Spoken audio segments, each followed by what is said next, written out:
Hey everybody, Timothy here with one final Rivals of Ixalan draft, saying goodbye to the format, which I think overall ended up pleasing a lot of people here. So hopefully we can give it a bang and have a good draft. I drafted on my own and opened a Rekindle in Phoenix, which turns out is worth 22 tickets. So this draft is basically free, plus part of the next one. We should probably talk about what we're taking here. And there are only really 3 cards to talk about as first picks, maybe 4. Wayward Swordtooth, which I think I'm going to take because I do like the card, even though, I don't know, it's not great. It's kind of an enchantment that turns into a 5/5 once you ascend, but you can kind of build around it. There's Direfleet Neckbreaker, not something I like picking early. Bombard as the safe pick, and Kitesail Corsair as the follow-up pick. But I like the Dino decks. I like Wayward Swordtooth, and we'll see if we can get into any trouble with it. See what we follow it up with. That is a Protean Raider. That's a strong card. It just doesn't go very well with our first pick. It's also committing us to 2 colors as well, even though I think it's a very good card. As for our pick, red-green is pretty decent. Stormfleet Swashbuckler would fit in there. I think I'm probably just going to take Jungle Pioneer, not only because it gets us 2 permanents towards Ascend for the Wayward Swordtooth, but also because it keeps us in the colors. There's also Water Knot here. And it looks like the person passing to us took a normal rare over a foil rare, so we'll keep that in mind. Anything that makes 2 permanents here is going to be fine in any deck that wants to ascend, but I don't mind just taking a green card here and staying on theme. With that being said, Deadeye Brawler is pretty good, but we have Knight of the Stampede and also Colossal Dreadmaw. If we end up being a pirate deck, or a, what are these things called? Dinosaur deck, then both of those cards would be fine, and I don't see a need to branch into another color if I don't need to, especially not Brawler. Although I could have a just straight up Grixis Pirates to start with, which is nice. And I do like having an Evolving Wilds, but I think I'm going to take Dreadmaw over Knight of the Stampede. I would rather have the dinos before picking up the Knight, and if other people aren't seeing a lot of dinos, it's possible I get this Knight back, even though you usually get a lot of picks at Colossal Dreadmaws if you want them, so it's not a necessary pick, but a good one. Wow, that's a late Impale. This pack is good. This pack has good 2-drop in the Swashbuckler, although I think I want to stay out of Pirates given what I've already passed. Squire's Devotion, Gilt Grove Stalker, Corsair, Evolving Wild, like 1, 2, 3, 4, 5, 6, 7, 8 just good playables, and Vampire Revenant, Evolving Wilds being like Tilnai's Crown being playable as well. Naturalize being really the only not great playable card in the pack. For us, I could take Gilt Grove Stalker. I actually think I'm going to take Squire's Devotion here because it is very good in these dinosaur decks when you have big creatures, and it does help us ascend as well. I'm only passing up on Gilt Grove Stalker to do that, which hopefully I don't regret not having a bunch of 2-drops. It might be right to take the Impale, but black-green is not a good color combination. Alright, well, that just Seller means. That's cool. I think I'm between Divine Verdict and Martyr of Dusk. No removal spells yet, but I still think I'm going to pick up Martyr of Dusk. Look to be like a white-green value deck of some sort. I think that's better than, say, the next Colossal Dreadmaw. Divine Verdict is fine too, though, but I like having 2-drops, and I like 2-drops that make it difficult for my opponent to attack. Jeez, more good cards here. Lots of playables. And black is drying up, so I'm glad I didn't take the Impale, and it looks like blue's getting kind of snatched up too, so seeing a lot of red and white. I still don't think I'm on Knight of the Stampede, and it's probably at the point where I'm going to get one of these back, which is nice. I could take another 3-drop, which is a good card, or I could take Suncrested Pterodon, which I'm a little bit down on this card compared to where a lot of other people are, but some people think this card is one of the best white commons, and I don't know, having the dinosaurs here is pretty nice along with the Pterodon, even though I think Exultant Skymarcher is probably just better. Double white is a thing. I don't feel like branching into these red cards. Yeah, I mean, the pick was made for me, but I'm going to take it. Wow, and then, wow, no white or green in this pack? What in the world? Could take Foul Orchard if I feel like I'm going to be splashing at any point. Strider Harness is okay with dinos, but not great. And there's Dusk Legion Zealot. I think I'm just going to take the possible Mana Fixin' because I don't really see myself branching into another color. Possible Stampede and Horncrest, but not really dinosaurs at the moment. Ah. Well, Thunderheart Migration is nice, but I don't think it's what I want here. Probably want either another Martyr of Dusk or another Squire's Devotion. And I'm leaning towards Squire's Devotion. Then I don't have to prioritize this sort of effect anymore. This card can do quite a bit of work. Note that I also just have like 2 dinos and technically 3 vampires, so I could end up like going a vampire route if that's what's open. 3, 4, 5, 6, 7, 8. We haven't seen our open in pack again yet. This is our open in pack, and we could take either Snubhorn Sentry or Sun Sentinel. It's actually looking like I'm coming close to like being a kind of an Ascend deck. I've got 3 things that make 2 permanents already, so I kind of like Snubhorn Sentry here.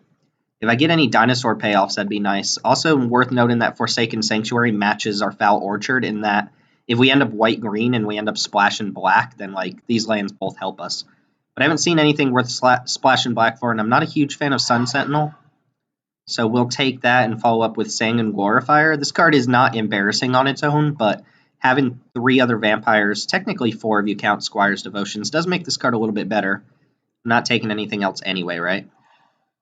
Yeah, we'll take Sun Sentinel now. I always want to try this card out, but it doesn't fit in very many decks. You have to be very removal heavy, and even then, if you're already super removal heavy, you don't really need a card like that. Yeah, we'll pick up the Naturalize. This is the pack that had all the playables in it. Good to know that people are taking the best cards. Cleanse and Ray.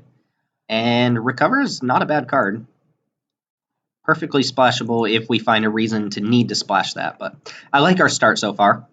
I don't think we came out of that with any removal, though, which is kind of a concern. But we didn't see any Hunt the Weeks or Luminous Bonds or Baffling Ends, anything like that. But we've got pretty strong creatures, I think.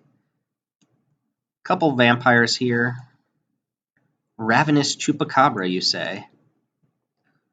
Huh. That is something to splash black for. We did not take the other card. Plus, it's double black. I don't think it's right to take Chupacabra here. It's probably right to just take, like, Sky March or Aspirant, and then we start shifting into, like, green-white or something, and maybe just really push that Ascend theme or something like that. Like, we're probably getting Snubhorn Sentry back. If we get Hardy Veteran, that'd be nice, but I don't think it's correct to take Chupacabra here. I have a Recover, a Foul Orchard. Like, if I take Chupacabra, is that just better than the the green I have so far? It might be right to just take this. Maybe be white-black, splash green if possible for, like, none of these have to be splashed. You know what? I'm taking Chupacabra.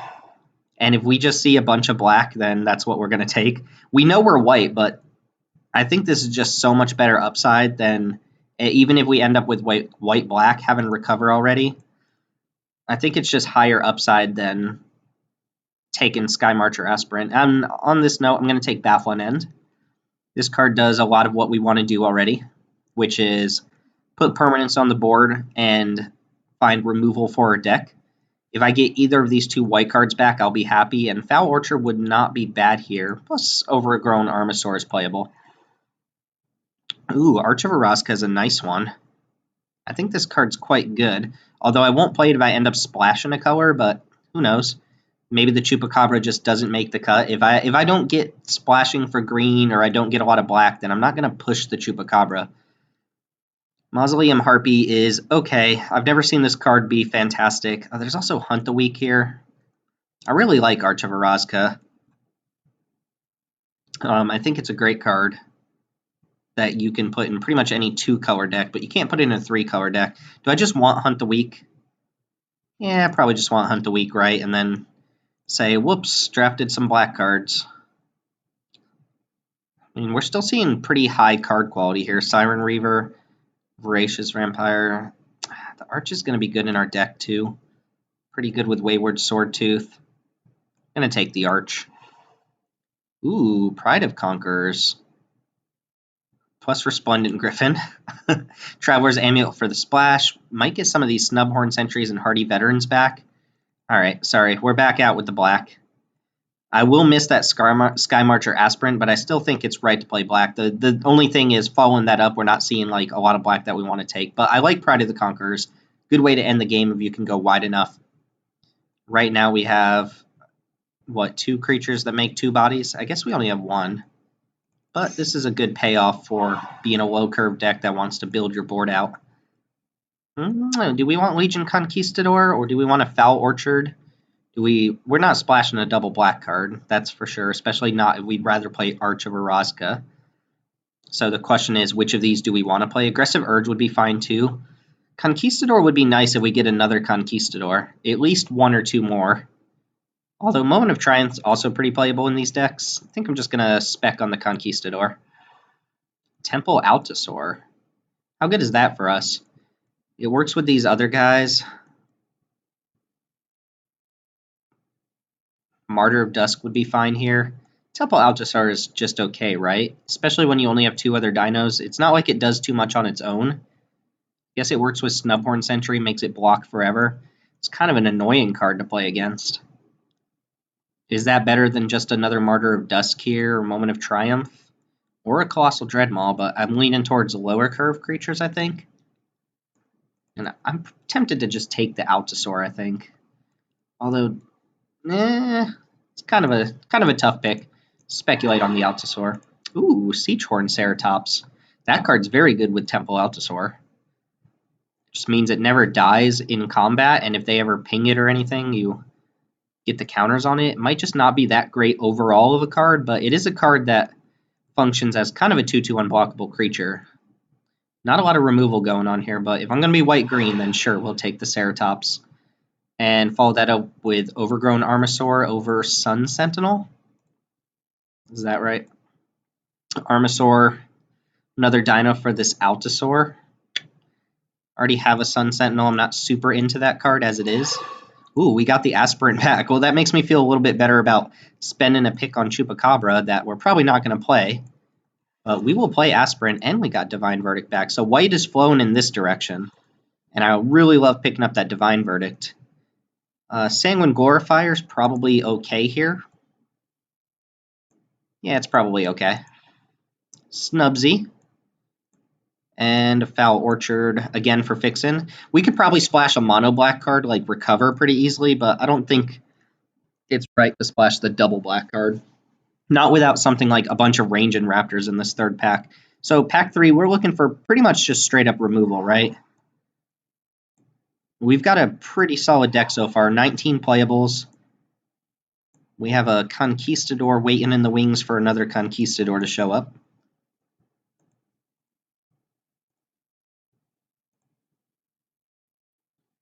And we could play a Recover if it comes down to that. Recover's not bad in these attrition-type matchups. We have a lot of reasons to want to ascend. 3 aggressive 1-drops that want to ascend. I don't know if actually you would classify Snubhorn Sentry as an aggressive card, but you get the point, right? Treasure Map. There is a range in Raptors, too. Bishop Soldier and Grazing Whiptail. That's about all. Maybe Sleek Schooner, but probably not. I think I'm going to take Treasure Map. This is a good card advantage card, especially if we manage to just kind of keep things on the DL with the Snubhorn Sentries. It's also nice that when it flips, it probably gets us close to Ascend. It puts 3 more permanents on board. I would not mind Bishop Soldier, and I would actually really like Range and Raptors here, but Treasure Map I've been fairly impressed with nearly every time I see it. Vanquish the Weak is another card we could splash black for. We could also play Pirate's Cutlass, which is nice with a lot of these 2-drops and 3-drops. Shaper's Sanctuary, decent sideboard card. Shelter and Light is okay, but not great. I'm between probably the Cutlass and the Vanquish the Weak here. Unfortunately, this is not an overall great pack for us. There isn't really a good creature we want to add to our deck here. The Cutlass seems like it'd be just okay in this deck. Not fantastic. I think I'm actually going to hedge and take maybe Vanquish the Weak here. Probably not. I'm probably actually not even playing black. And Shaper Sanctuary is a nice card and all, but it doesn't actually come in that often. Yeah, we'll go ahead and take the Cutlass. Uh-oh, getting cut this pack, it looks like. Well, 2 uncommons were taken out of the pack, so it's just a low-quality pack. Probably a Pterodon Knight for us. Lumen Altasaur is good out of the sideboard, but not spectacular overall. Brazen Whiptail is okay. Pterodon can beat down, though, with a couple other dinosaurs on board. Not that we're really a dinosaur deck. Come on, removal spells. What are we hoping to see?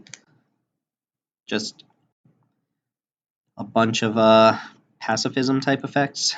I would definitely play a Pious Interdiction if we had it. Would we play a Bishop of Rebirth? Wow, look at this pack for black. Dark Nourishment, Contract Killing.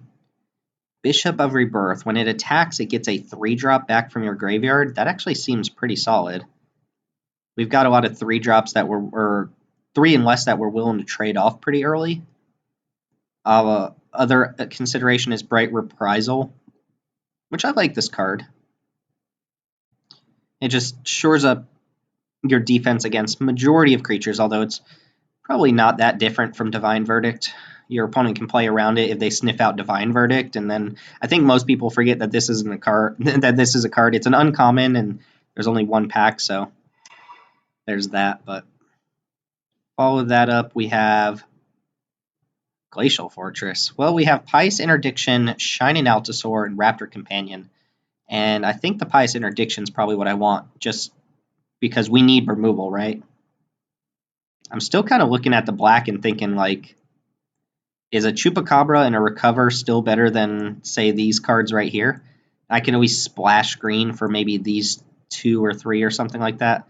Not that I'm actually splashing green for all of those, but it might be right to play the black for the Chupacabra, the Recover, some other things there. What does this do? It has double strike if I control a dinosaur. Not great card overall. Could take Ixali's Keeper, which is okay, or Raptor Companion. Probably going to take Companion here.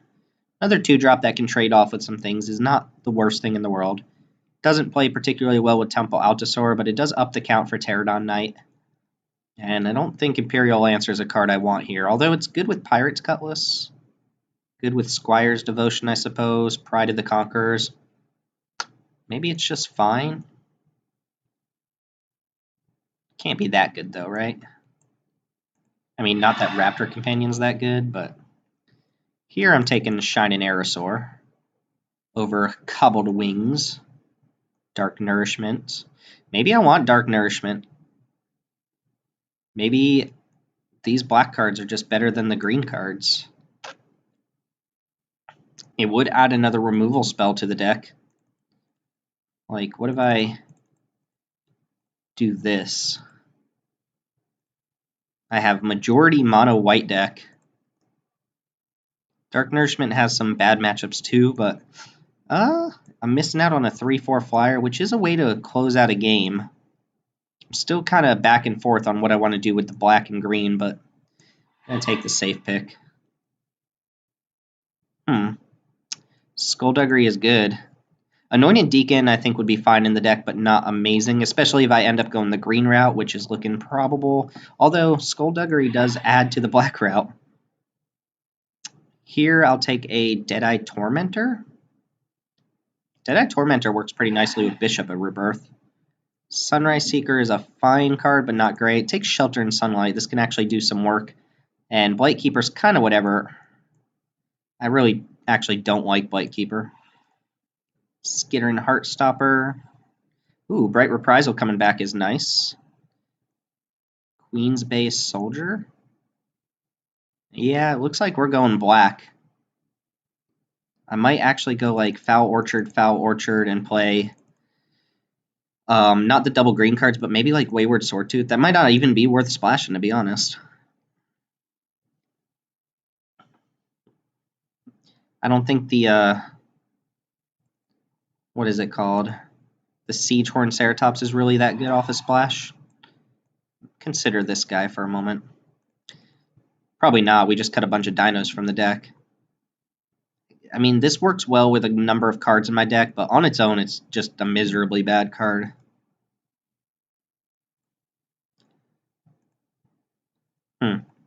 So, question is something like this worth splashing?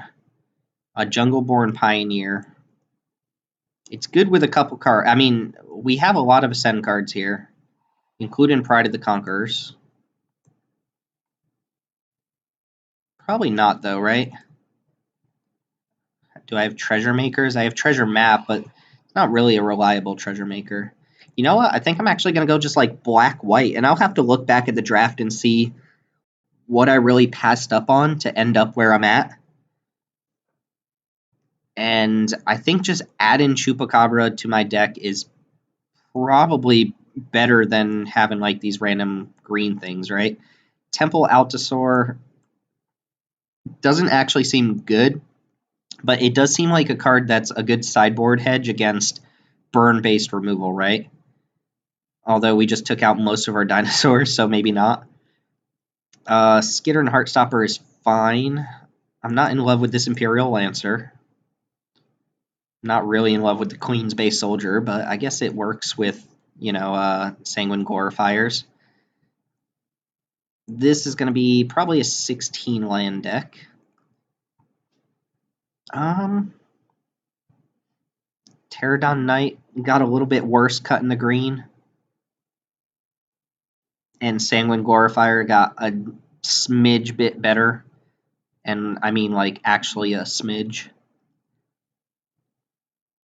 This deck should be pretty cool, I think. Skitter and Heartstopper I don't actually love. So we'll go and take that out.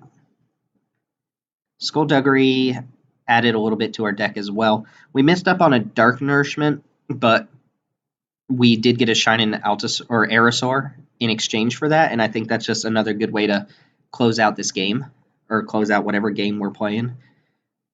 I guess I can cut one Sanguine Glorifier, and we'll make one more cut here. Play a 17 land deck. I think I'm going to keep Bright Reprisal for now. Divine Verdict as well. So with the green and not the black, we have Divine Verdict, Bright Reprisal, Pious Interdiction, Baffling End as our removal. When we add in the black, we also get Chupacabra plus Skullduggery, and we also get Recover, which I think is probably a good bit better than most of these other cards. I like Wayward Swordtooth, but I like it better when you have fight spells, and we just didn't end up with any fight spells. So what's our last cut? What would you all cut here? Would you cut like a vanilla 2-power creature or a raptor companion here? Especially when you have these like low drop ascend creatures. I like Shelter and Light. I don't like it that much. It could probably get cut here. I like it a little bit less than the 2-mana +2/+2 tricks like Vampire Zeal and Moment of Triumph. Yeah, we could probably cut that, I think. It is good, a good backup plan against cards like, I don't know, whatever removal spell my opponent's playing for Squire's Devotion and stuff. But again, we can board into that if we see a lot of like destroy target creature or deal 3 or 4 damage to target creature and stuff like that. But I don't know. I have no idea how this deck's going to play out, but it seems fine, and it has a Recover, Treasure Map, a little bit of card advantage, not a lot, and pretty nice curve overall. So this is probably going to be like a 9/7. I don't know why I sorted by rarity. Yeah, this is going to be like a 9/7 mana base. I guess it can be 8/7 with an Arch of Orazca. Wow, 12/4. I mean, it could be 6, right? I have, what, 5 black cards? Could even cut, like, Queen's Base Soldier for another thing, but I only have 13 creatures. I don't want to cut any more creatures here. So, something like 9/6 and add in the Arch of Orazca. I mean, Chupacabra is a little bit worse when you only have 6 black sources in your deck, but I think we'll be fine. I think we'll be okay. All right, so this is what we're going to end up playing. I'm just looking one more time if I want to cut, like, Queen's Base Soldier for another mediocre 2-drop. If I have one, I don't, so I think I'm going to keep that in for now and just roll with it. But anyway, we ended up in black-white stuff. Not really a beatdown deck, kind of like a pseudo-control deck, and hopefully it does a little bit of work for us. At any rate, thanks for watching. My name's Timothy, and I'll see y'all in the matches for our final Rivals of Ixalan draft. All right, welcome in everybody. Timothy here with match 1 of this Rivals of Ixalan draft. We are on the play, and we have a very sketchy hand. We can cast most of our deck if we draw another, I guess most of our hand if we draw another land, but I still think this is a mulligan. I'm not about keeping one landers. I will keep this, although Troops on the play with no swamps and only 6 black sources in the deck is not really where we want to be. Do I want the third land? Probably not a Plains. A Plains doesn't actually help us cast anything in our hand. This is not an ideal hand. Our opponent did mulligan as well. Let's see what they did. They put theirs on top. Ooh, Fanatical Firebrand. Pretty good against our turn 2 play. I still think I'm going to play it out. Could play another Snubhorn Sentry as well. This kind of forces the issue, right? Also uses our mana better in a kind of awkward way. Playing a 3-1 into a Fanatical Firebrand, not where we want to be. Also, our hand's terrible. It's just very bad. Yeah, and they just snapped that off. Okay. I think I would have drawn first just to see like what was going to happen there. Maybe they just had another one in hand anyway. All right. I guess if I'm going to draw cards, I'll draw cards, right? At least this 1-1's never getting through our 0-3s. All right, so a lot of our deck is pretty bad. We need a lot to go well for this to end up with any sort of reasonable game. So we're not close to Ascendant. I guess a Squire's Devotion would go a long way towards getting us close.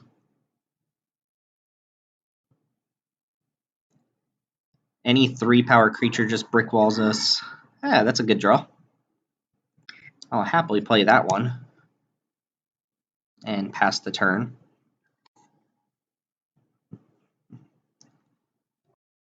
The problem is we have a decent number of 4 and 5 drops in our deck. Huh, that's bizarre.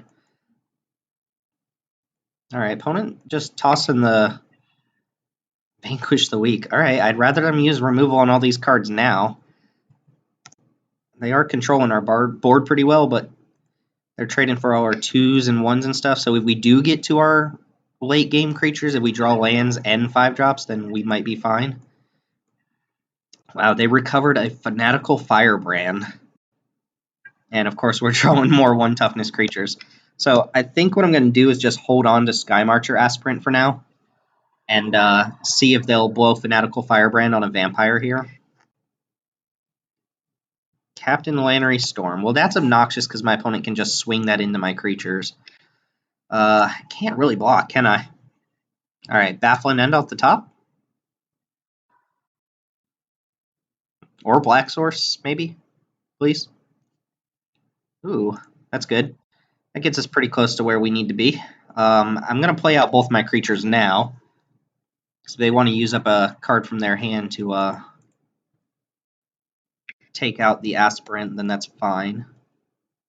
Lannery Storm is kind of obnoxious here. If they ever give me the chance to trade Aspirant for Lannery Storm, I'm going to do that. If not, the Tormentor's probably jumping in front of it. Let's actually see if they discard that Fanatical Firebrand first. I doubt they will.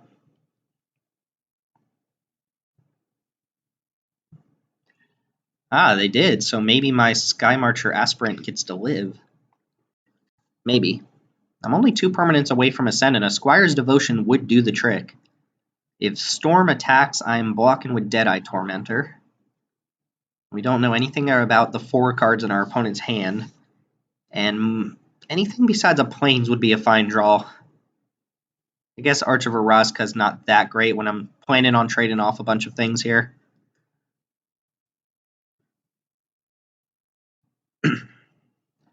Alright, let's see. I do really like Captain Lannery Storm. Ooh, playing something pre-combat. 4-drop? Ooh, they have a Chupacabra of their own. Oh, whatever 2-drop they eat, I'm going to block with the other 2-drop if they attack. Yep, that makes sense. Get rid of the creature that I'm most willing to block with. Although Aspirant has the most late-game utility. I don't think you're attacking, are you? You are. Alright, I'm still blocking. Planetary Storm accounts for quite a bit of extra mana and damage if I don't do anything about it. Alright. Pirate's Cutlass. I guess I'll play that out. Can't really do anything with it right now.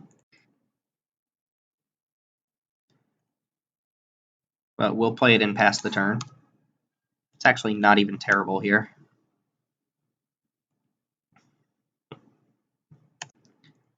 Still think we need a lot to go right this game before we have any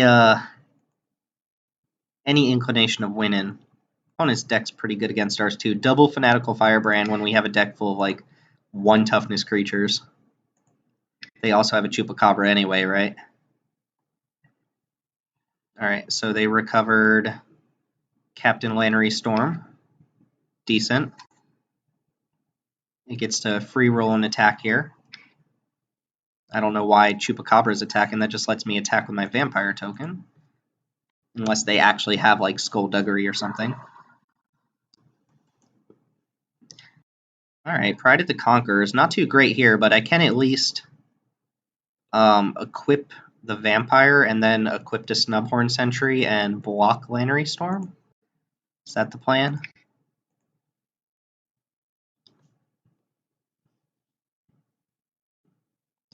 Or even just block Chupacabra. They have double recover as well.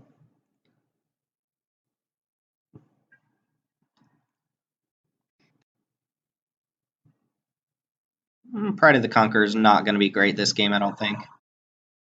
I'm just in a position where I've got to trade off the majority of my creatures to make this really count. Since it's a 2/4, they'd have to crack both treasure tokens as well. Assuming they don't just have a removal spell in their hand. Chupacabra double recover is kind of gross though, right? I mean, if we draw recover, we're just going to use it on maybe a 1-drop or something.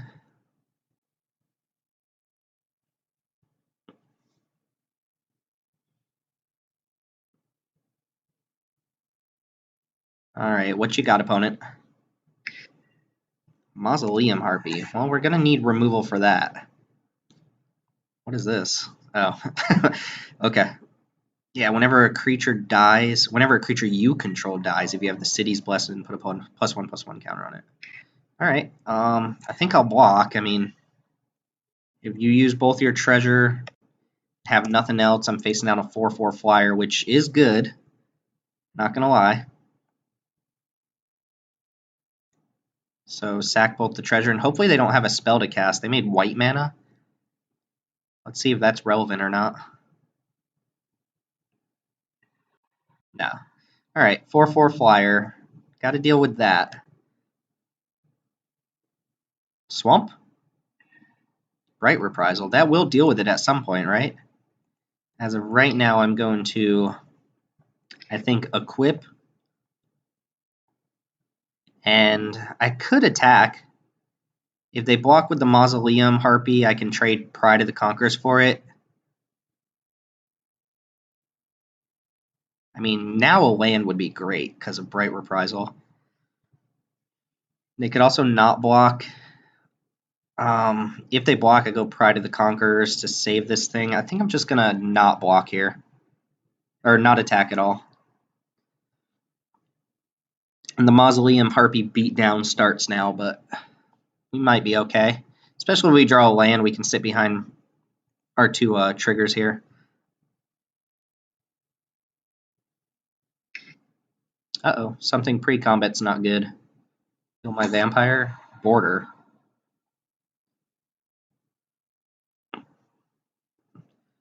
Oh, attack with that Chupacabra.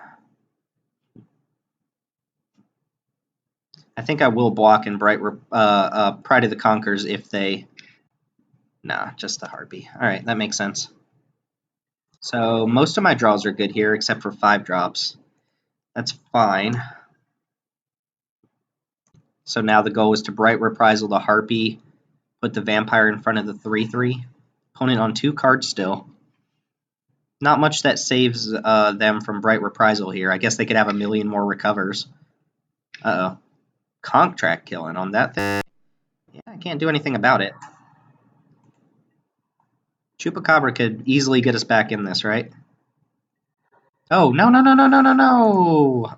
Oh, why? Yeah, I know. Alright, well, we drew the black for Chupacabra. Just the impulsive need to F6 got us again. Alright, let's go ahead and equip up.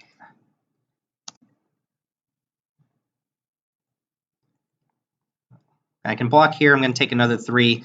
God, that was so bad. So bad. At least I can play all of my creatures and spells now. It's possible I just want to trade here. They're probably only going to attack with the border, right? They're thinking about something. They must have something relevant in their hand. They have 1,000,000 mana. Gruesome Fate. Each opponent loses 1 life for each creature you control. Okay. I don't mind the 3 mana deal 2. Although maybe they have like an unfriendly fire here. So I'm going to trade here. And if they have unfriendly fire, they can just burn me out. Ooh, that would be pretty good if I had something. As is, I'm just going to Bright Reprisal, which will be fine against non-hasty creatures. And then I just need to draw a creature, and I feel fine. Let's not F6. If I lose, it'll be my own fault here. Or at least, I mean, I'd have, what, 4 extra life? Drew a Swamp. Creature? Shining Aerosaur is a good creature to draw. I think I'm going to 1, 2, 3, 4, 5. And it's a good question whether I keep up Pride of the Conquerors or try to equip. Just equip, right? We need them to not have a way to deal with this for a turn. If we can stick Squire's Devotion on this, we should be pretty good. Headstrong Brute's solid. Okay. That's actually not bad, so we can go Squire's Devotion plus Sanguine Glorifier to put a counter on this token.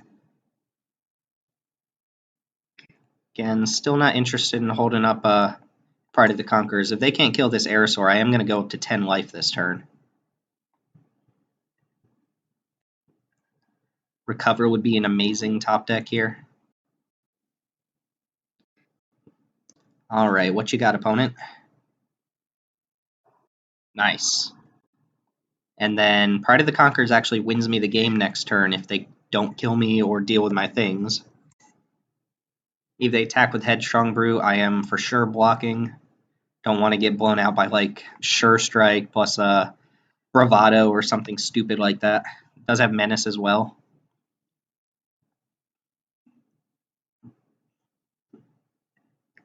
Alright. Could also just not show him Pride of the Conquerors, right?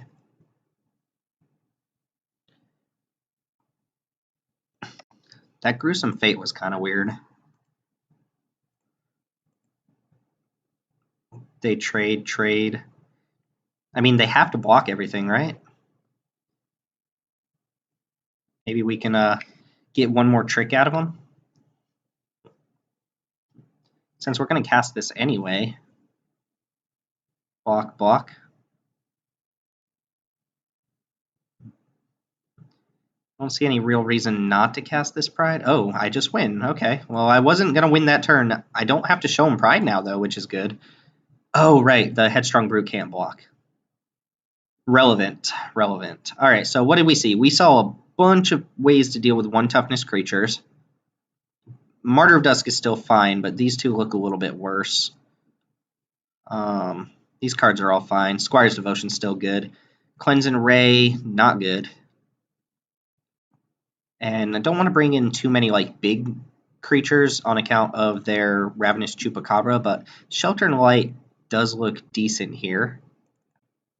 And I think Skymarch Aspirant, yeah, I mean, Skymarch Aspirant is literally a strictly better version of Raptor Companion, right?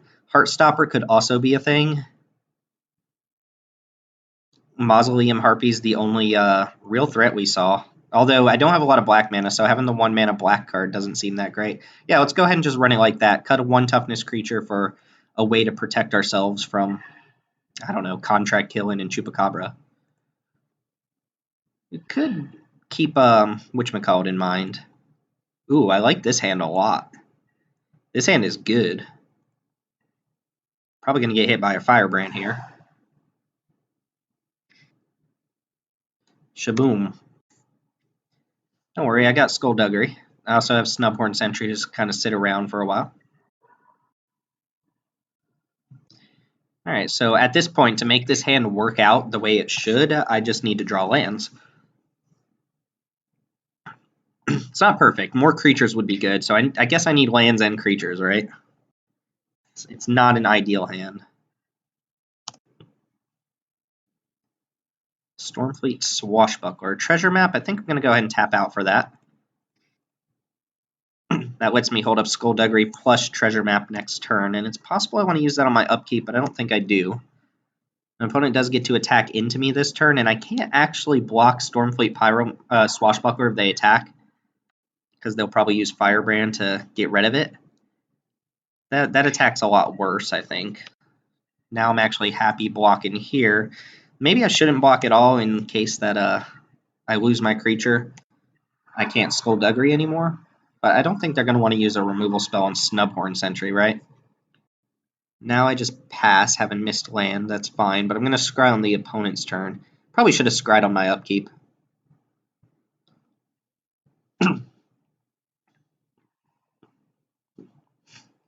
Ooh, play something pre-combat. That would be great. Opponent just didn't do anything on 3 mana, so no Captain Lenry Storm to worry about. Chupacabra would be baller here. Looks like that's what's happening. Oh, Brazen Buccaneers. Alright, let's see what that hits first. Land? Land? Recover. Gross. Alright, let's see what the attack looks like. I'm probably using Skullduggery in some fashion.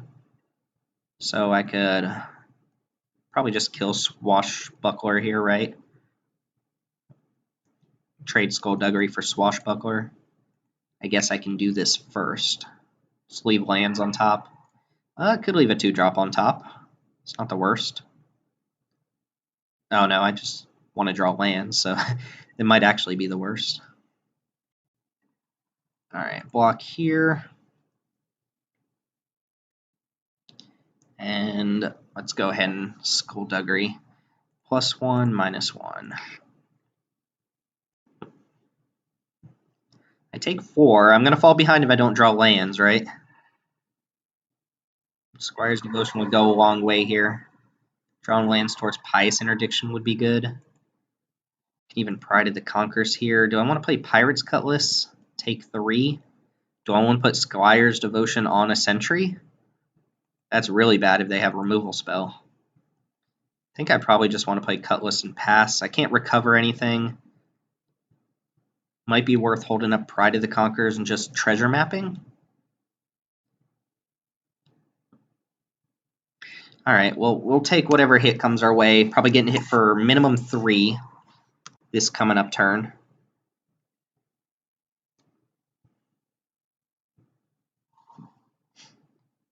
Alright. Contract killing on this would feel like a waste of a contract killing, but would actually just push in 4 damage from the opponent. Might have to be that I put Squire's Devotion on Snubhorn Sentry. Uh-oh. Something pre-combat is not good for me.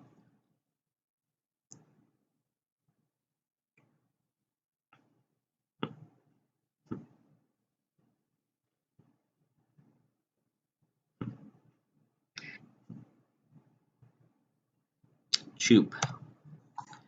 Alright, now we're losing this game pretty steadily, I think. Although, if I draw a land for Pious Interdiction, I'm fine. Probably going to recover that Snubhorn Sentry if I don't draw anything. I'm not going to use this on upkeep. Alright, we did draw a land. So I think I can afford to go Pious Interdiction here.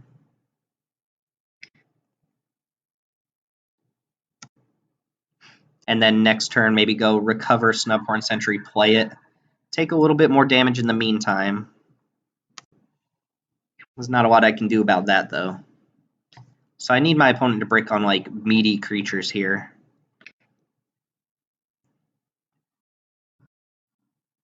Good. Could hold up Divine Verdict. Yeah, let's go ahead and just recover Snubhorn Sentry. It's not the best, but it does mean I can deploy a blocker this turn, and drawing a land there was good, because it means I can use Treasure Map. I have 4, 5, 6, 7, 8 permanents on board. Next turn with Squire's Devotion, I can actually get back in this with Snubhorn Sentry. So I don't hate where this is going. Keep in mind, my opponent has multiple recovers in their deck, though, so killing off Chupacabra is not where I want to be. Although I don't mind him using it on that. Ooh, I guess I have 9 permanents. Pious Interdiction counts as well. I could even flip Treasure Map on my turn if I want. Gonna have to be careful now, though. My opponent's got pretty good attacks. Again, they should just attack with Chupacabra here. Nope, they're gonna get in the same amount of damage, or they're gonna trade their 1-power guy.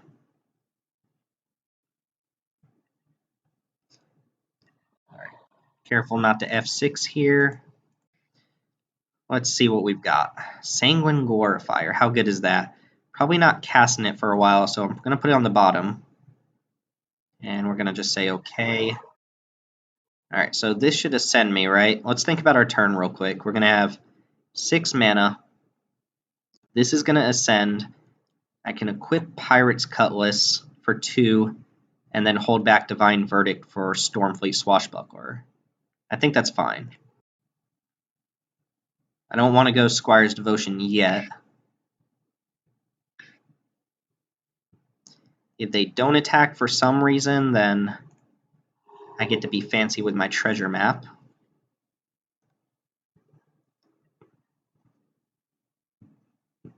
Oh, I just casually made a 5/4.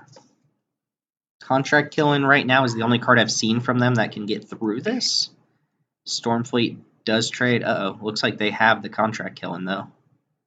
That's pretty good. So we're going to Divine Verdict the Stormfleet Pyromancer and probably upkeep our Treasure Map. Otherwise, this is lethal, right? 4, 5, 6, 7.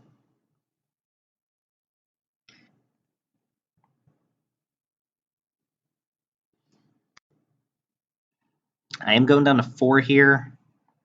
Need to hit some creatures.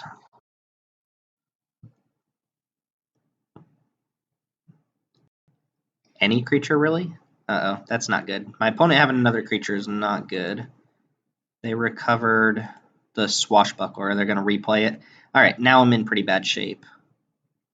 I need to draw a creature I can put Squire's Devotion on.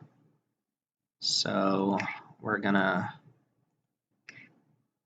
transform. All right, 1, 2, 3, plus 1, 2, 3, and still have 2 treasure to play Pride of the Conquerors or equip. I think that's going to work out fine. Keep it on top. All right. Unfortunately, we're going to use all of our treasure. Oh, wait a minute. Oh, no, I'm still on upkeep. All right, let's not do that. All right, so draw this. Go ahead and Squire Devotion. 1, 2, 3. Opponent could trade the 1/1 for that. Doesn't look terrible. I mean, I could also equip this, right? But I'm gonna keep up Pride of the Conquerors here.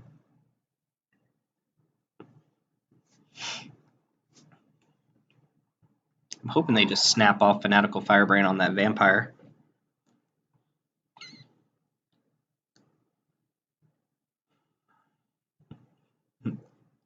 I'm hoping they do it mid-combat, actually. That would be the best. If they do, I'm going to let it happen. Let them go to combat. They probably attack with Swashbuckler. They have 1 in hand. They have 9 lands. I guess I can take off my upkeep stop as well, since Treasure Map is already transformed. I lose out here. If I have to use Pride of the Conquerors, I lose out on the ability to... oh my god, come off. Oh, I locked it again. Direfleet Pyro or Daredevil on Skullduggery or Recover. Oh, shoot, that was a good top deck for him. What are they going to target, though? Skullduggery?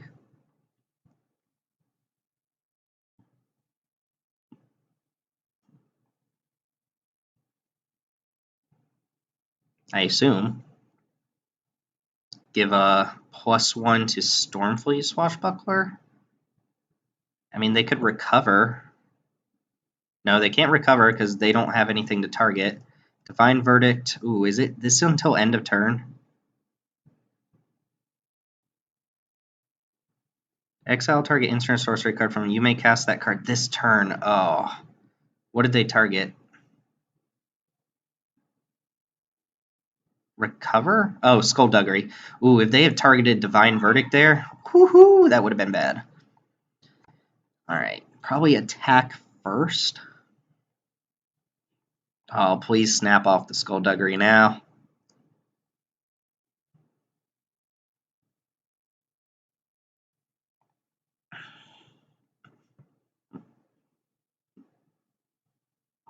Let's see. If they give this -1, it's still going to be a 5 toughness creature, although it would trade for the Swashbuckler if they Skullduggery that. Alright, I like this. This, I think, keeps me alive. I could go for Pride of the Conquerors now, but then they probably don't attack, and I want to get their stupid double striker off board here. So now their attacks look lethal. Although I have a lifelinker. They're not going to attack now, are they? Huh. Do I even have to use Pride of the Conquerors now? Because they have no cards, right? They already used Skullduggery. This is going to hit me for 2, down to 2. And then all the rest of the damage should be simultaneous, so I should gain 3 and lose 1. I'll be up to 5 and down to 1, down to 4. Still want to get rid of this thing, though, right?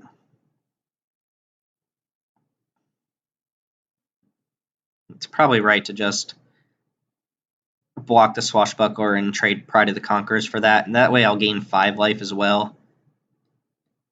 That'll put me up to 9. I'll still take 4. I'll be at 5. Yeah, that's got to be right. So block here.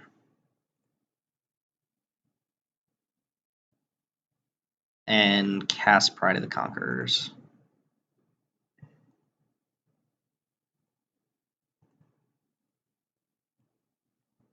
Just giving my guy enough toughness to live through this. Alright, now I'm at 5. I have an extra draw with Arch. I think I'm going to use that. 1, 2, 3, 4, 5. Great. Alright, hopefully our opponent doesn't top deck on us again. Can I afford to attack for 5? They hit me back for 5, but if they have a haste creature that goes poorly, I think I'm going to sit on defense and maybe use my Arch of Orazca to outdraw my opponent here. They have drawn a lot of lands, though, so they're looking fine against us.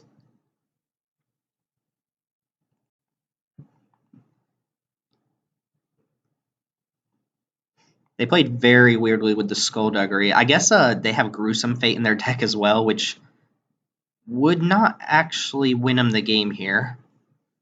It'd put me at 1. Oh, it would win him the game because of the Fanatical Firebrand. Yeah, I expect no attacks.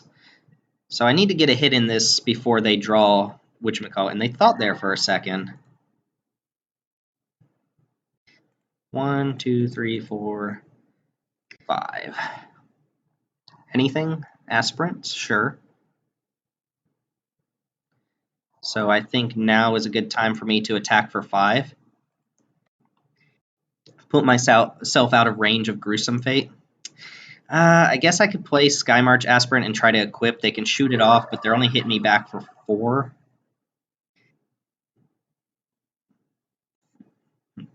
So if that's the case, I probably don't even equip, right? They did not. I will try to block with this, maybe? Oh, they probably F6'd. If I knew that, I would have equipped. Keep it out of range of the Firebrand. Do I die to Lannery Storm? 2, 4, 5, 6, 7. No.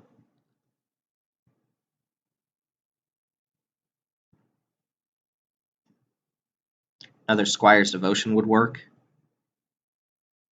One reason not to equip there and try to get them to use their Firebrand is that I'm using a lot of my mana for the Arch. I don't want to have to re-equip. Oh, I'm not blocking this. They have 2 recovers in their graveyard. Actually, you know what? Oh, they're not going to give me the choice. Sure. Take the hit. We trade a 1-drop for his guy. Geez, we are drawing a lot of land, though. 1, 2, 3, 4, 5. I can cast anything that's not a 5-drop, though. Oh my gosh. Alright, as it is, I'm just up another life from last turn. I think I'm supposed to be attacking. Uh-oh. Uh-oh. Oh! I have been impaled. That's fine. That's fine. I still have draws here. I gained a good bit of life. Oh, geez. Come on.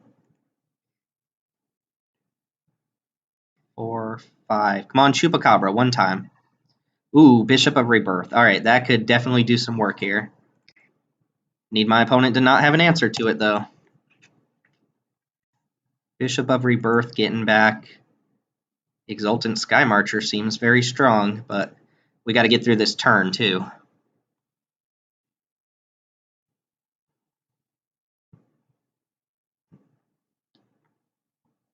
Seeing the strength of Arch of Orazca here. My opponent attacks with both creatures. I probably have to block. Again, I don't want to just die to Sure Strike or Bravado. Alright, it's good that my opponent's not just jamming here. Good for me, I should say. Ooh, am I going to get an attack in? With the Deadeye Tormentor, that's nice. So, how much mana do I have? I'd like to keep this up. That would take 6, 1, 2, 3, 4, 5, 6 mana. So I have enough to equip, play Deadeye Tormentor, and still activate. That would cost 3, 4, 5, 6, 11 mana. I have 6, 7, 8, 9, 10, 11 on board. So yeah, I can do that. Maybe I should draw first if that's the case. Probably not. I think I want to equip first and do the attack.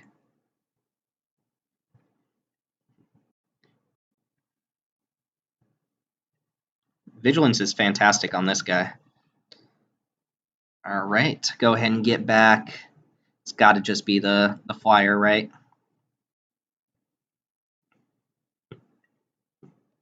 Use the ability? Yes. Absolutely. Opponent's facing down a lot of damage now, too. They're at 5. Let's go ahead and Tormentor them. Just get probably a land out of their hand. Yep. Can't imagine they're on all lands, though. And I could draw a 1-drop here, so I am gonna 2, 3, 4, 5. Just in case I draw like Snubhorn Sentry. Martyr of Dusk. Alright, can't cast that one.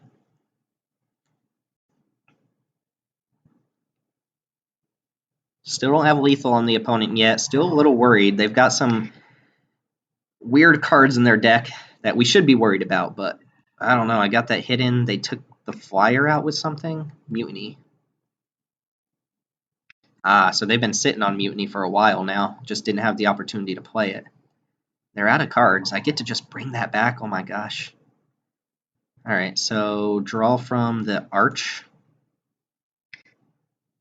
1, 2, 3. Nope. We should tap double black because we're not going to use more than 2 black mana this turn. Oh, I guess I tapped Arch for mana. 1, 2, 3, 4, 5. That seems ideal.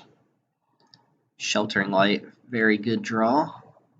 Now if I go Squire's Devotion here, that should pretty much ensure that I win the game, right? With Sheltering Light to back it up. because they're going to have to go for like a triple block. Unfortunately, I can't block with anything else, but this is lethal. They have to get it off the board, and Squire's Devotion says this is just about done. Let's get Sky Marcher back again. What a game. Get back in there. 6/6 lifelink coming in. Man, Squire's Devotion did work this game. Yep, that's as expected. And let's just, all of our opponent's creatures are going to die here.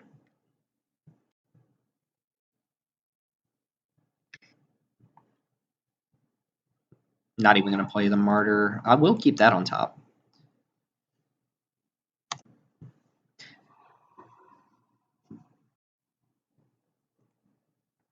All right.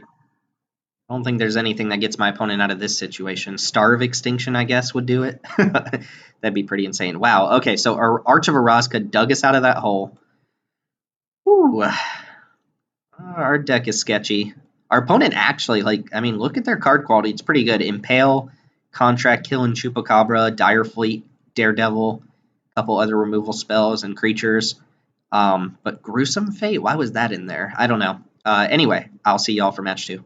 We're back for match 2 after a pretty long match 1, and I was just thinking in between matches that how befitting of it to end Rivals of Ixalan with a Chupacabra mirror match, right? Our hand's not very good, but at least we have stuff to work up towards, and Bright Reprisal should get us back in a game that we're falling behind in. Sun Sentinel was a good draw, though. Having a 2-drop there is nice. Not that it's a premium 2-drop or anything. I'll happily trade it off for whatever my opponent plays here. Another red-black deck. And if they play nothing, then I guess that's a pretty easy attack. Drawing the 5th land there was fine, especially with it being a swamp. Means that Chupacabra is now the only card in my deck that I can't cast with what I have in hand. Assume something's coming down here. Death Spitter. Probably trade Sun Sentinel for that. Looks like a pretty innocuous attack, right? I get to play Martyr of Dusk here. If they don't block, I get to play Martyr of Dusk and potentially block there. Could also block Snubhorn Sentry, but that seems pretty bad. Alright. Trade creatures. Take 2 damage myself. Play Martyr of Dusk. And we'll see which of our cards need to come down next turn. Probably be the Bishop of Rebirth. Although I like holding on to that until my opponent has fewer cards in their hand, but you can only do what you can do, right? Now I can cast literally every card in my deck.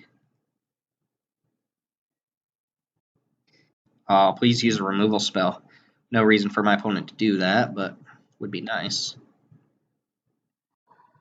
Alright, we'll go ahead and cast the Bishop, see if it gets, like, I don't know, bombarded here? Maybe? Nah. It's possible my opponent has something like Bombard there. They're not going to kill this. They're not going to use removal on these cards, so if they have a removal spell, Bishop gives them a pretty juicy target for it. I would like for Bishop to survive. Ooh, Charging Tuscadon. I would like for that not to survive. Squire's Devotion would be good. Oh, that does the trick too, right? And that lets me attack 6, 7, 8, 9, 10. Yeah, I'm going to get in for 8 damage this turn. I could have just held up Bright Reprisal and not attacked at all, but now I get in for 8.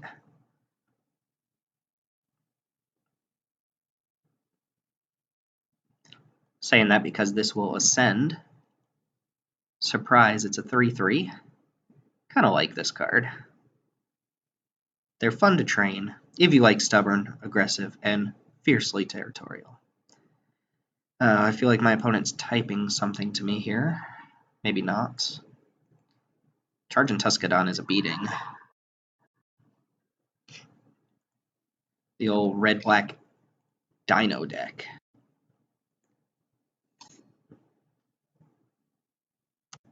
Alright. They're not just dead if they only play one creature. They have to play something this turn. They have 6 in hand. They've got to have something too, right?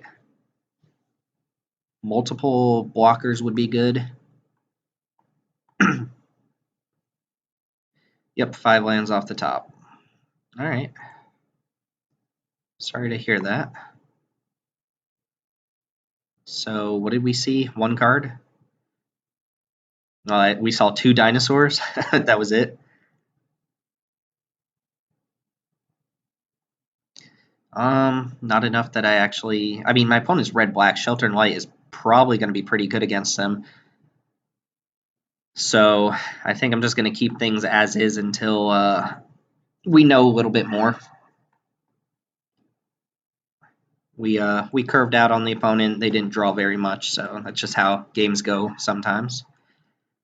1 drop, 2 drop, Arch. It's going to be fine here. I have enough lands to cast literally every card in my deck, so this is going to be fine. And Snubhorn Sentry is good against a lot of what my opponent can play early on.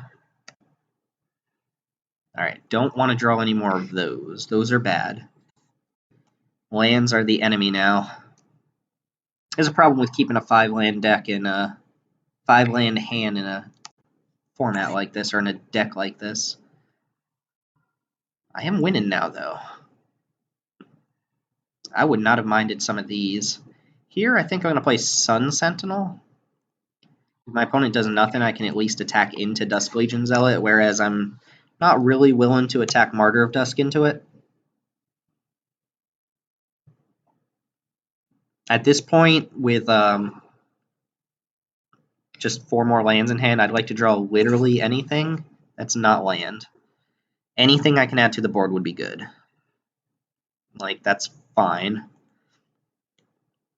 going to offer my opponent the same trade as last time and probably play Martyr of Dusk here.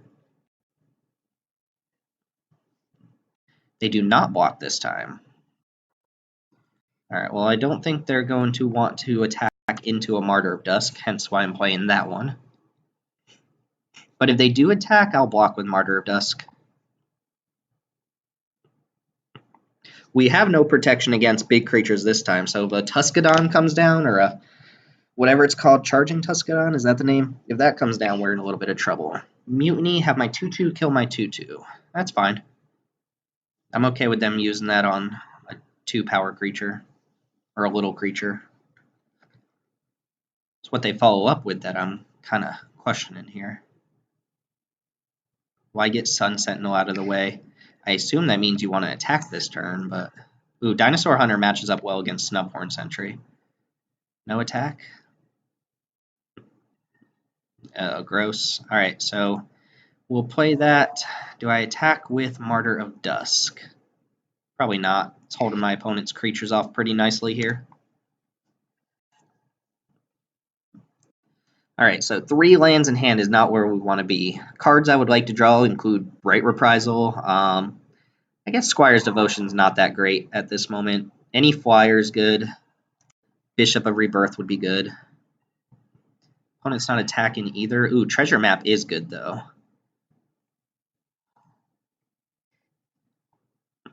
If me and my opponent are just going to go back and forth not doing anything, then Treasure Map's a good way to break that stall. Plus, do I ascend next turn? I do ascend if nothing else happens. Although I'll happily trade off like Queensblade Soldier or something here. It's going to be something big. Another Dinosaur Hunter. I wonder if my opponent boarded those in against me. Probably, right?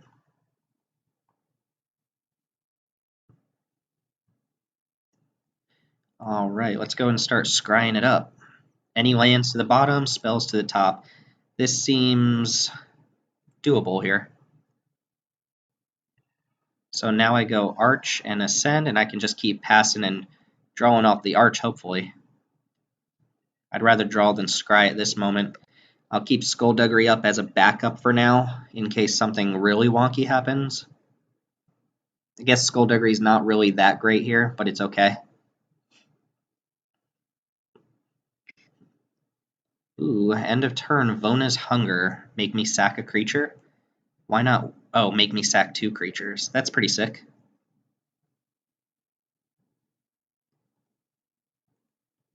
Yeah, it happens. So I'm going to sack these 2. Sure.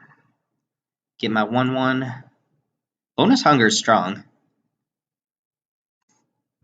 Plus, dinosaur hunters get to start attacking now.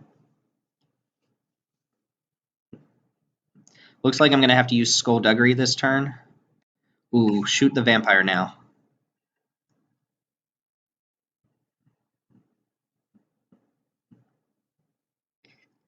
Alright, make my opponent shoot their guy now so I can go +1, -1. Hopefully Treasure Map digs us into action here, because my opponent's down to 1 card, and their board's not amazing here, but it's good enough that I still need to draw some action. I'm not going to be able to arch this turn, but at least I can scry.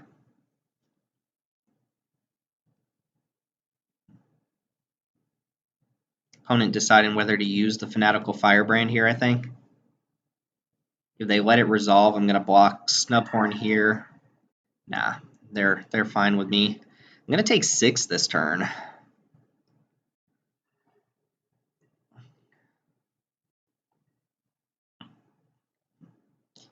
I might have to trade Snubhorn for a Dinosaur Hunter. Alright, no action from the opponent? Yes, nothing to follow up with is good. Ooh, Bishop's staying on top. I'm going to play out all my lands. I can tap this now. Alright, I will block with Snubhorn Sentry. I'll probably block with both of them if my opponent attacks. Just kind of obnoxious that my opponent's 2/2 trades for my 3/3. Bishop getting back Martyr of Dusk is nice. Ooh, they drew something. Needletooth Raptor. That's a nasty card.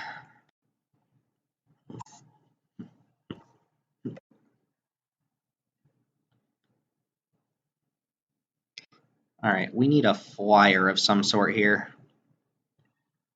That's a good one.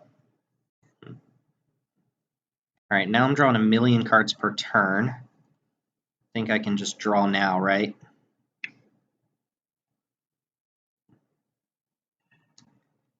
Alright, so if I Pious Interdiction here and attack with both of my creatures, they could actually double block Snubhorn Sentry. No, I think that works out in my favor. So if I Pious Interdiction, Needletooth Raptor, just kind of take that option off the board for my opponent. I attack with both creatures then. They do have the option to double block Bishop, which means this Snubhorn gets in. And then I play another Snubhorn and I get back a Martyr of Dusk. And just drawing as many cards as I am per turn, I think that's fine. I'm not going to use Arch this turn, so yeah, let's do that. I'd rather them not be able to 2-for-1 me with the Needletooth. Card is very good. Alright, yeah, I'll trade away my Bishop here. Get back Martyr of Dusk. Yes, I would like to use the ability. Opponent could double block and... No, they're going to double block Bishop of Rebirth. I think they have to, right? Yeah. Snubhorn lives another day.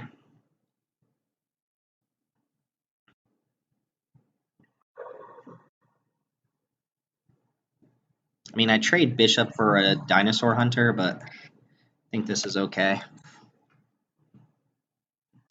I am drawing up to 3 cards per turn here, at least for the next 2 turns. It only takes like a Ravenous Chupacabra to break this board stall open. I mean, I'm just attacking all in on my opponent at this point. Oh, that's not terrible. Let's go ahead and draw from the treasure first.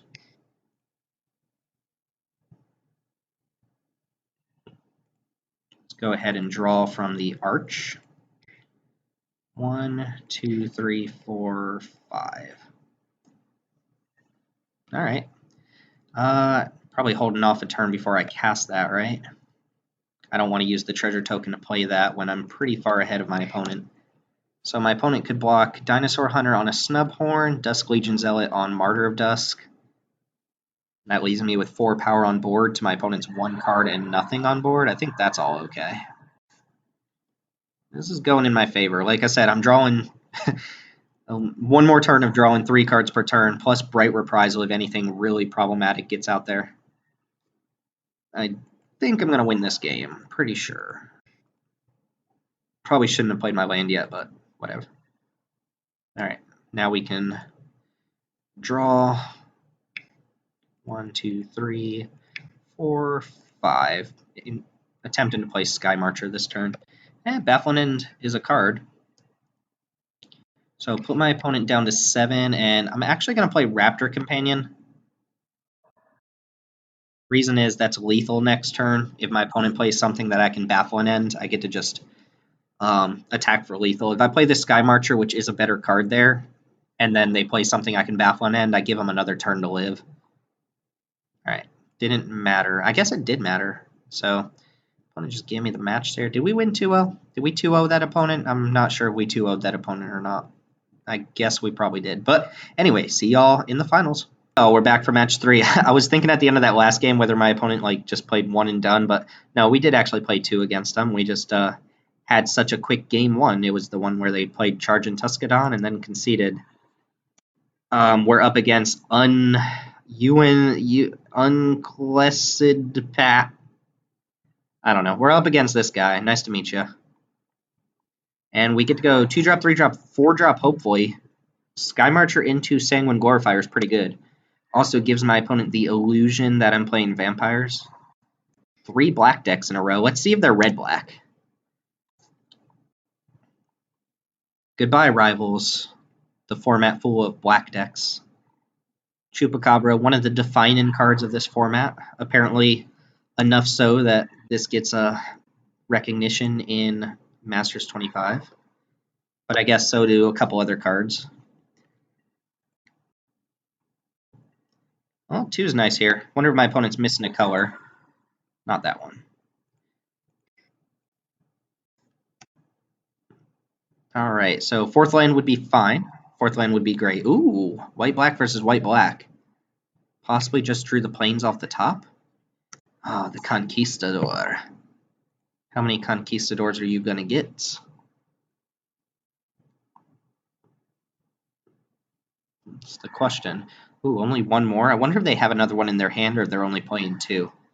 Ah, Chupacabra. Well, Sanguine Glorifier here is quite alright. Lets me attack for 3 this turn.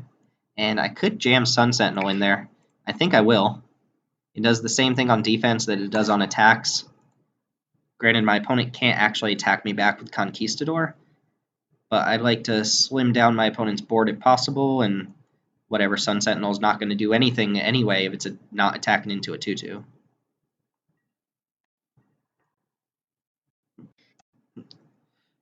And if they don't block, I just get in 2 free damage, right? I feel like you're almost always supposed to block the Sentinel. Yeah, see, I just got in 2 free damage. Nice curve out, and we have Chupacabra to take out anything, plus Pious Interdiction. This feels pretty good. Even a land off the top would be fine, because then I can go Snubhorn plus one of these 2 cards. Arterial Flow. Each opponent discards 2 cards. If you control a vampire, each opponent loses 2 life, and you gain 2 life. Not too worried about the life gain, life loss part. Question is, what do I discard? For sure, Snubhorn Sentry, and is Chupacabra just better than Pious Interdiction here? Probably.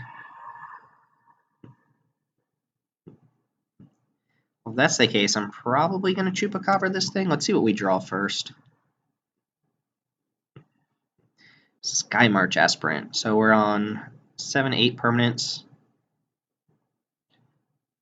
I'm still just fine trading Sun Sentinel here, so I'll make the same attack, see if they want to block, which I assume they do at this point. If they have a combat trick, they'll block Sanguine Glorifier, and then I'll just play Aspirant, save Ravenous Chupacabra for the next thing that comes up.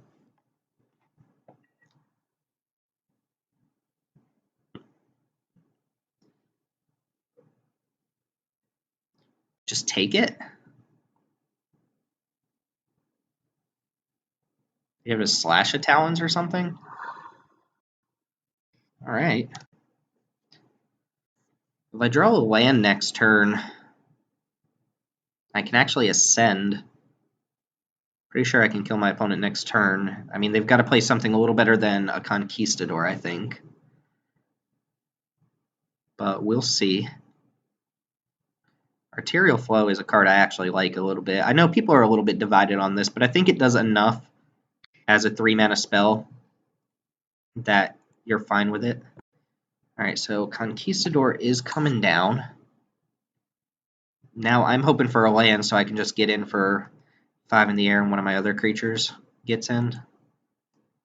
My opponent's vampires, but just seems like a not great draw. Oh, they do have other Conquistadors. They might have had to discard if they got more than one, though. I see. Alright, does that change anything? Not really. This lets me push in for the win, basically. They have to block a 3-power creature here, so they don't get to trade off Legion Conquistador. They're not just dead there, but, I mean, that's close to worth conceding for, right? Let's see. Cleanse and Ray is going to be good against this opponent, and Skitter and Heartstopper are probably going to be fine against them, too. I don't mind Heartstopper in these sorts of matchups where you're trading basically, you know, a 1-mana creature. You're usually trading up on it. Bricks with a little 1 toughness guys, too. Might just be that I don't want it anyway if it's worse than most of the other creatures in my deck. Raptor Companion looks a little bit worse here. And Bright Reprisal is probably not great against this opponent, since their creatures are often going to be less than 5 mana.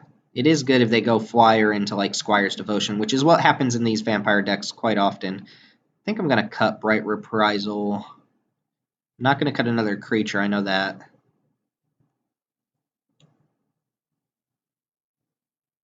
Yeah. I think bringing in Cleanse and Ray means that I can afford to shave on a removal spell. Alright. So let's see what Unclessed Apat can do. This is pretty good curve again, if we draw lands. We haven't had too many mana problems in this this set. It is nice to see white-black decks facing each other down in the finals. And that's how this often plays out. White-black is one of the better archetypes you can go in. Even a lot of people refer to it as vampires, but it's not even vampires that often. It's usually just like black-white aggro or black-white stuff. These card advantage cards have really really put in their work this game. The treasure maps and the the treasure maps and the Arch of Orazca especially has been pretty good. I'm going to opt to play a 2-power creature over my treasure map here because I'd like to start attacking if possible. Like, my opponent might just play Conquistador here, or I'm happy swinging a Martyr of Dusk into it. Plus, next turn I can go, like, treasure map and start activating. I think that's probably better than Pirate's Cutlass. Or they could play nothing. Nothing on 3 mana in a vampire deck. Well, now for sure I'm playing treasure map. Or I suppose if I draw a land next turn, I can go Pirate's Cutlass plus, or treasure map plus Equip Cutlass. That might be better. I do want to hit land drops though, so let's go ahead and get the attack in and play treasure map. This might be a game where Pride of the Conquerors is quite good.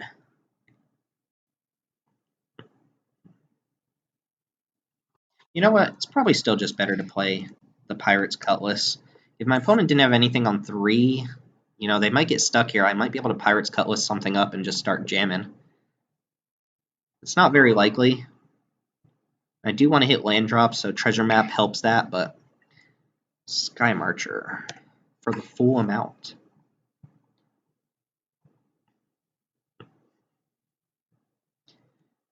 Equip Cutlass. All right. Do I want to Pious Interdiction this thing? Probably not yet. I do get to go treasure map plus Cutlass if that's what I decide to do. Swinging 4 against their 2, and I still have the option to Cutlass or Interdiction that at any point. So yeah, why don't we do that? It doesn't really matter where I equip here. I think I'd rather equip to this because this is the creature I'm more likely to want to be attacking with over the course of this game. I would love for my opponent to trade here, but they're not going to do that, right?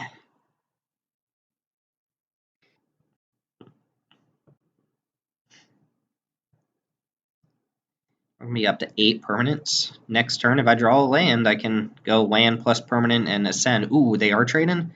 That's wonderful. That is good news for me. Alright, treasure map going to go ahead and come down here. Plus, that doesn't even change my ascend here. I assume they're doing that because they have something that can block now. Otherwise, this card has a lot of value on the board. Remember when I said that card was probably going to be fine against me? Well, guess what? Or against them. It's just as good against me. Although it is going to trade for a Snubhorn Sentry, so that's fine. Yeah, I don't want to do anything on upkeep. I'm not going to blow Pious Interdiction on that. I'm just going to go ahead and equip to... I guess I have to play something pre-combat, don't I? No, I don't have to do that. I can just equip Scry and not worry about attacking with Snubhorn this turn. If my opponent wants to use a combat trick to get rid of a vampire token, then that, I think, is fantastic. Look, if I can trade Martyr of Dusk for a trick plus a Sadistic Sky Marcher, I think that's very favorable for me. Heartstopper in front of this, I would be happy with.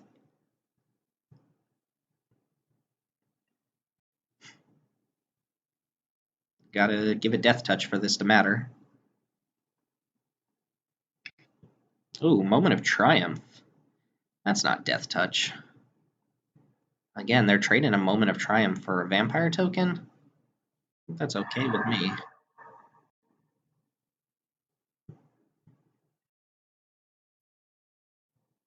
Alright, so question is now, do I use my mana to equip and try to trade this off for Heartstopper again, or do I just treasure map? I think it's probably better to just treasure map here.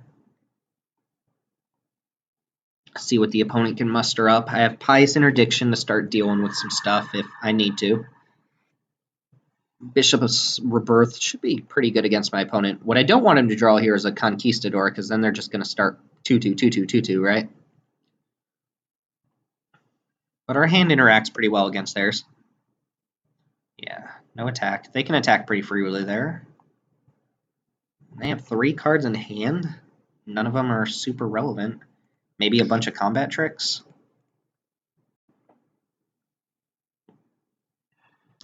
Snubhorn Sentry, I think, to the bottom. Yeah, I would rather draw land than a Snubhorn Sentry here. I don't mind that one. So now I can equip and treasure map again, or I can play Bishop of Rebirth. I think it's got to be just better to play the Bishop, right? 6, 7, 8, 9. I'm 1 away from ascending here, so I don't get to jam with the Sentry.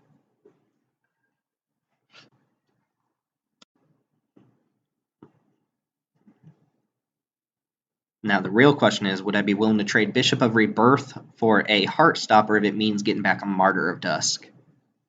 Possibly don't have to do that. I assume my opponent's on a bunch of reactive spells here.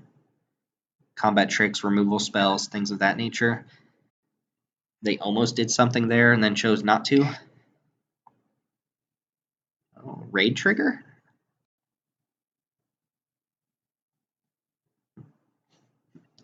Well, they certainly have a way to deal with this bishop now. I hope it's not just one big blocker. Oh.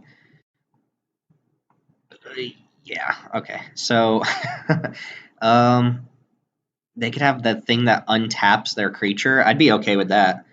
I think I'm going to attack with bishop. Again, I mean, this is probably just like a Divine Verdict, but if I trade Divine Verdict from, you know, a card plus I get back a creature, I think that's a fine exchange. What I do want to do here, though, is ascend first. That way Snubhorn gets its thing, and I can afford to Pirate's Cutlass as well. Let's put it on Snubsy. What am I missing here? Vanquish the Weak?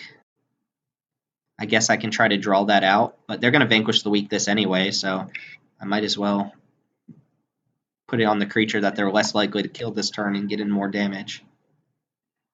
Oh, and I get to attack. All right, Bishop, bring that back. Bishop of Rebirth's been pretty good.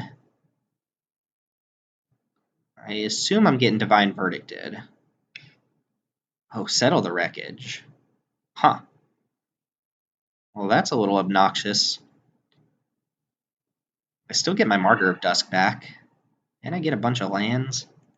Which can't be bad for me when I have the treasure map plus the arch going again, right?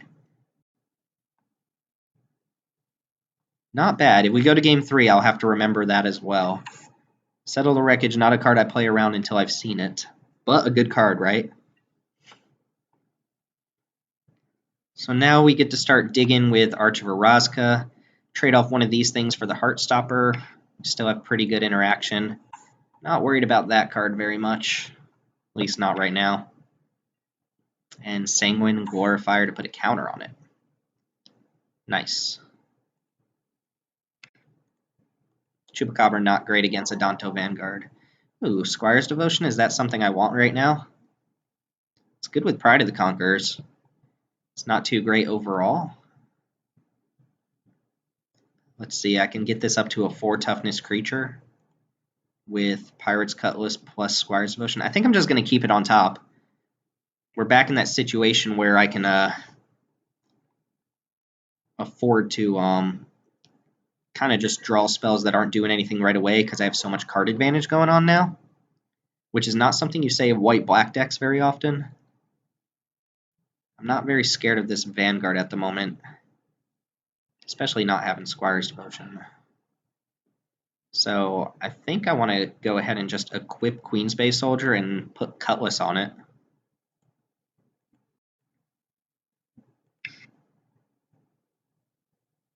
And if that's the case, I can afford to cast something else this turn because I'm not using the Arch. So if I Squire's Devotion, 1, 2, 3, have Pride of the Conquerors back up.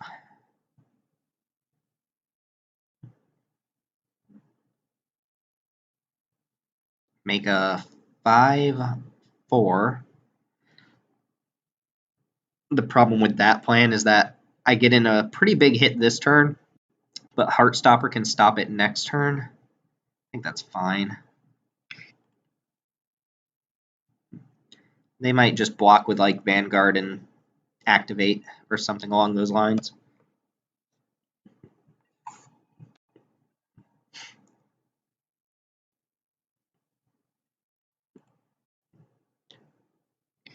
I'm going to keep up mana for the treasure map here. Yeah, so opponent's fine. They just take the 5. And rather than re-equip, I'm going to go ahead and keep up treasure map.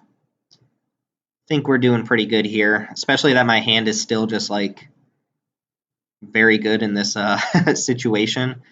And we're back in the same situation we were last game where we're not like very clearly winning. Where we have a better board, but we are going to win a long game with these 2 cards. And it's going to be by a pretty wide margin, I think. Just drawing 3 cards per turn, not something these decks can deal with. Let's go ahead and double block Sanguine Glorifier. See what kind of trick comes out of our opponent here. This makes my Pride of the Conquerors a little bit worse. Ooh, I see what you got going there. So do I trade my Pride of the Conquerors here? I'm basically just trading Pride for Pride. I don't think I need to. I can afford to take the hit. Plus, I just get the 1/1 lifelink back anyway. I'm not going to do anything fancy here. I'm going to keep the Pride of the Conquerors. Just hit my opponent back for 5. I do take 6. It's a pretty big hit. Well, I just get the Vampire back anyway. Alright. My opponent thinking that the Heartstopper stops me from attacking, so they might as well get aggressive. Alright, let's go and put land on the bottom. And untap. Oh, Skullduggery does a good job of what I was just talking about, so let's go ahead and just draw now. I get to hold up like all of these things. I mean, the only way this goes super wrong is if my opponent's last spell in hand is like a Divine Verdict type effect, but I get to attack with both of my creatures. I'm not going to leave the Vampire on defense. I get to Skullduggery this thing.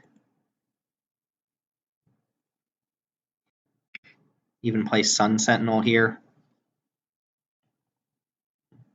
Probably holding up Divine Verdict, though. I mean, I can afford to take 6, right? Do that before combat. Yep.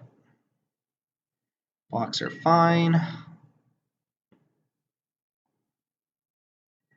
So if that's the case, I want to go +1, -1. I'm going to play Sun Sentinel and probably Divine Verdict my opponent's Sanguine Glorifier.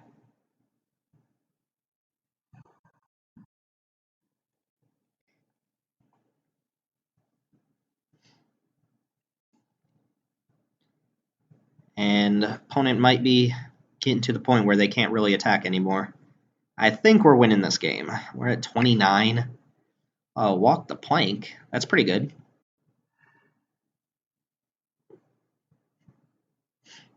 I can afford to just take any hits that come my way, though.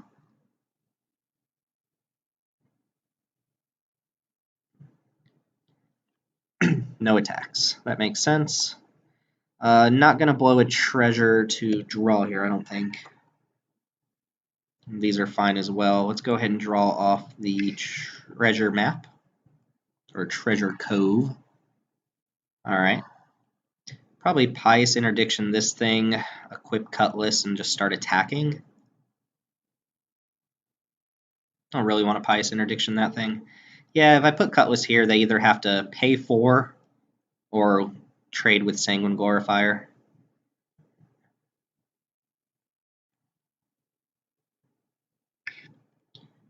Let's go and do this. Now hold my spells up.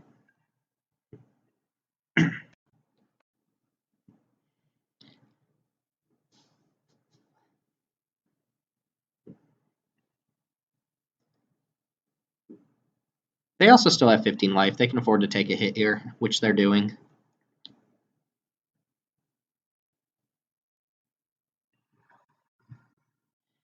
Alright, so now I get to hold up Divine Verdict or use Arch of Araska, if nothing else. I'm not blocking anything that attacks here. Ooh, another Glorifier Strong. Probably going on the Vanguard. Yep. Still fine with all of this. At some point, I'm just going to top deck a flyer here, and not sure what my opponent does about that. I mean, can you really afford to pay the 4 here? I'll take 5.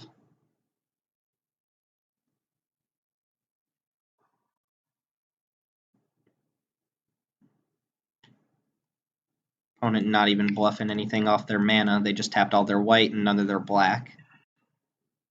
We can find out what their last card is here. Let's go ahead and draw our last card with the Treasure Cove. Ah, that's what I'm talking about. So now we go attack with Sun Sentinel, trade it off. Deadeye Tormentor to see your last card and probably Shine an Aerosaur.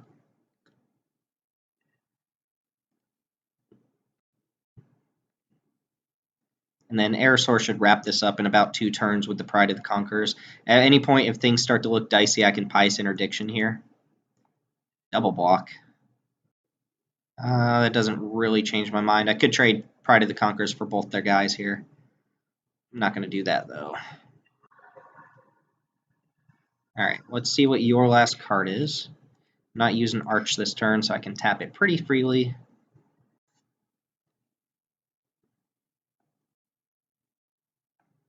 Last card, I'm assuming it's a land. Sanguine Sacrament. Huh. The gain twice X life. My opponent could have gained 10 off of that. Neat.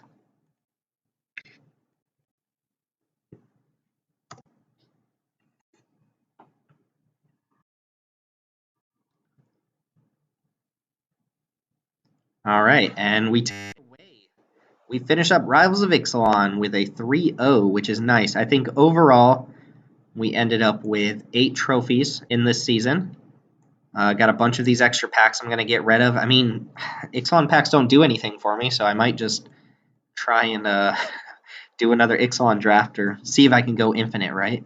I guess you can't with the tickets, but anyway, that was fun. The black-white deck really kind of crushed it there, and I think it was mostly thanks to like the Archer Orazka and the treasure map. Just the card advantage really outpaced the opponents and let me pull ahead. And black-white has pretty high card quality, so being able to draw 3 cards per turn with a higher card quality than your opponent's deck is pretty nice. But anyway, enough tooting my own horn. I'm going to go try and get rid of these packs before Dominaria comes out.